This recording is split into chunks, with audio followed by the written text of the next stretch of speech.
Hello guys, আমরা চলে আসলাম ঐতিহ্যবাহী আব্দুল গনি মোল্লা জামে মসজিদে। এটি একটি ঐতিহ্যবাহী মসজিদ, অনেক নাম করেছে নরসিংদী জেলার মধ্যে, বিভিন্ন জায়গায় নিউজ হয়েছে। তো আমরা চলে আসলাম আপনাদেরকে দেখানোর জন্য। তো আমাদের সাথে আছেন এই মসজিদের খতিব মুফতি হেদায়েতুল্লাহ ফারুকী সাহেব। আসসালামু আলাইকুম রাহমাতুল্লাহি ওয়া বারাকাতুহু। আলহামদুলিল্লাহ, আমরা অত্যন্ত আনন্দিত হয়েছি আজকে আমাদের নরসিংদীর ভিডিও ব্লগসের এক পরিচালক মোহাম্মদ হাসানুর রহমান বাবু ইসলামিক ফ্যামিলির কর্ণধার আমাদের মসজিদ পরিদর্শন করতে আসছেন। এই জন্য তাকে মোবারকবাদ জানাচ্ছি, সাথে তার বন্ধু নিয়ে আসছেন। আসলে আমাদের এই মসজিদটা অত্যন্ত সুন্দর সুচারু করে করেছে আমাদের সভাপতি সাহেব। ওনার চিন্তা ধারণা এখানে দিনের আলো জ্বলুক, এখানে একটি মাদ্রাসা হয়েছে এবং এতিম বাচ্চারা, আপনারা দেখতে আসছেন এতিম বাচ্চারা লেখাপড়া করতেছে।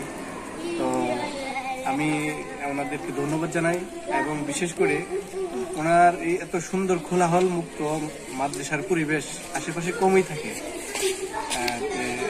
বিভিন্ন জেলা থেকে বিভিন্ন স্থান থেকে পরিদর্শন করতে আসে মাদ্রাসা। আপনাদের যারা আসছেন সকলকে ধন্যবাদ।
মসজিদটা দেখলাম আমরা, অত্যন্ত সুন্দর পরিবেশ, মনোরম পরিবেশ।